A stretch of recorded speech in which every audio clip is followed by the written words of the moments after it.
നേമത്തേക്ക് താൻ മത്സരിക്കാനില്ല എന്നാണ് മന്ത്രി വി ശിവൻകുട്ടി പറയുന്നത്. 2 പ്രാവശ്യം ജയിച്ചു, 1 പ്രാവശ്യം പരാജയപ്പെട്ടു. പാർട്ടിയാണ് എല്ലാം തീരുമാനിക്കേണ്ടതെന്നും ശിവൻകുട്ടി പറയുന്നു.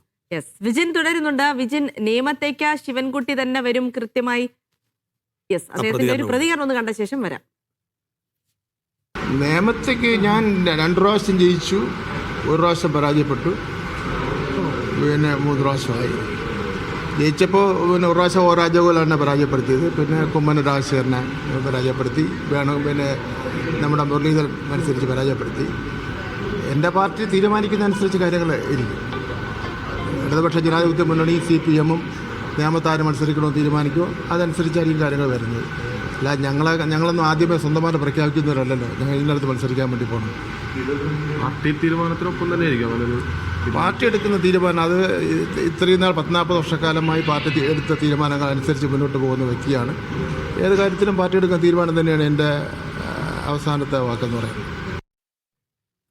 യെസ്, വിജിൻ വായന്തോട് തുടരുന്നുണ്ട്. വിജിൻ, അതായത് നേമത്ത് താൻ മത്സരിക്കാനില്ല എന്ന് പറയുമ്പോൾ താൻ ഒരു സ്വയം പ്രഖ്യാപിത സ്ഥാനാർത്ഥിയല്ല എന്ന് മാത്രമാണ് അദ്ദേഹത്തിന് ഉദ്ദേശിച്ചതെന്ന് മനസ്സിലാക്കുന്നു. പാർട്ടി ശിവൻകുട്ടി നേമത്ത് മത്സരിക്കൂ എന്ന് പറഞ്ഞാൽ മത്സരിക്കുമെന്ന് തന്നെ മനസ്സിലാക്കണം ആ വാക്കുകളിൽ, അല്ലേ?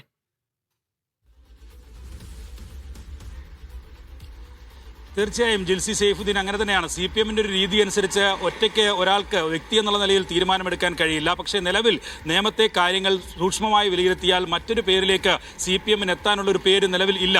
അതുകൊണ്ട് തന്നെ വി ശിവൻകുട്ടിക്കപ്പുറം മറ്റൊരു പേരിലേക്ക് എന്തായാലും നിലവിൽ CPM-ന് നിയമമണ്ഡലത്തിൽ എത്താൻ കഴിയില്ല. കാരണം BJP-യുമായി നേരിട്ട് ഒരു മത്സരം നടക്കുന്ന മണ്ഡലം കൂടിയാണ് നിയമമെന്ന് പറയുന്നത്. 2ാം സ്ഥാനത്ത് BJP ആണ് ഉള്ളത്. രാജീവ് ചന്ദ്രശേഖർ നിലവിൽ സ്ഥാനാർത്ഥിത്വം പ്രഖ്യാപിച്ചിട്ടുമുണ്ട്. അതുകൊണ്ട് തന്നെ ഇക്കാര്യത്തിൽ നേരിട്ടൊരു മത്സരത്തിന് വി ശിവൻകുട്ടിയെ തന്നെ കളത്തിലിറക്കണം എന്നുള്ളതാണ് CPM-ലെ വിലയിരുത്തൽ. ഇടതുമുന്നണിക്കും അത്തരം അഭിപ്രായം, മറ്റ് പാർട്ടികൾക്കെല്ലാം അത്തരം അഭിപ്രായം തന്നെയാണ്. മുസ്ലിം ന്യൂനപക്ഷങ്ങൾക്കും ഒപ്പം തന്നെ ഭൂരിപക്ഷ സമുദായത്തിനുമെല്ലാം വലിയ സ്വാധീനമുള്ള മണ്ഡലമാണ്. അതുകൊണ്ട് തന്നെ ന്യൂനപക്ഷ മേഖലകളിൽ ഉൾപ്പെടെ കടന്നു ചെല്ലാൻ, അവരുടെ വോട്ടുകൾ ഉറപ്പിക്കാൻ അത് വി ശിവൻകുട്ടിയിലൂടെ മാത്രമേ കഴിയൂ എന്നുള്ള വിലയിരുത്തൽ നിലവിൽ എന്തായാലും CPM നടത്തിയിട്ടുണ്ട്. അതിന്റെ അടിസ്ഥാനത്തിൽ തന്നെയാണ് വി ശിവൻകുട്ടിക്കപ്പുറം മറ്റൊരു പേരിലേക്ക് പോകേണ്ടതില്ല എന്നൊരു ആലോചനയിലേക്ക് CPM എത്തിയിട്ടുള്ള. അക്കാര്യത്തിൽ നിലവിൽ CPM എന്തായാലും സ്ഥാനാർത്ഥികളെ പൂർണ്ണമായും തീരുമാനിക്കുന്ന സ്ഥിതിയിലേക്ക് എത്തിയിട്ടില്ല. അതിന് മറ്റ് ചർച്ചകളും യോഗങ്ങളും ഒക്കെ ചേരേണ്ടതുണ്ട്.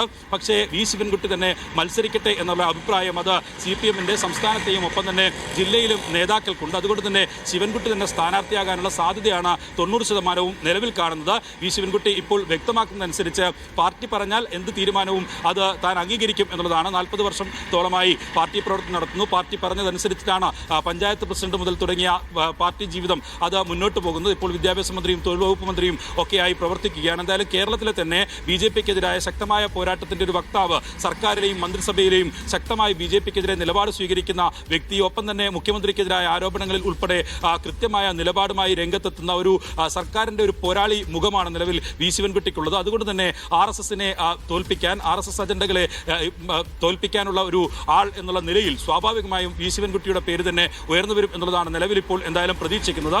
നിയമത്തെ സംബന്ധിച്ചിടത്തോളം രാജീവ് ചന്ദ്രശേഖർ BJP-യുടെ സ്ഥാനാർത്ഥിയാകുമ്പോൾ കോൺഗ്രസിന് ആര് എന്നുള്ളതാണ് ഏറ്റവും പ്രധാനപ്പെട്ട കാര്യം.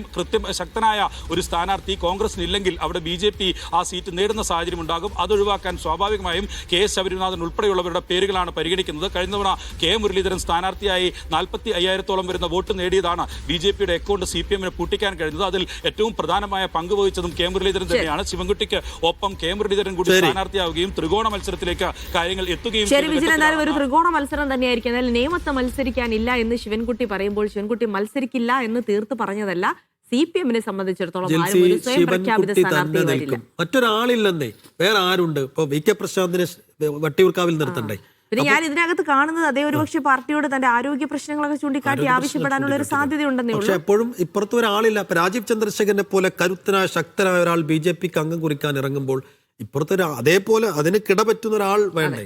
അപ്പോൾ കറങ്ങിത്തിരിഞ്ഞ് അത് ശിവൻകുട്ടിയിലേക്ക് തന്നെ വരും. തീർച്ചയായിട്ടും. അപ്പൊ പാർട്ടി പറഞ്ഞാൽ അതനുസരിക്കുകയും ചെയ്യുമെന്ന് അദ്ദേഹം വ്യക്തമാക്കുന്നുണ്ട്. അപ്പോൾ സ്വാഭാവികമായിട്ട് മറ്റു ചർച്ചകൾ അവിടെ ആവശ്യമില്ല എന്നാണ് തോന്നുന്നത്. ശരി.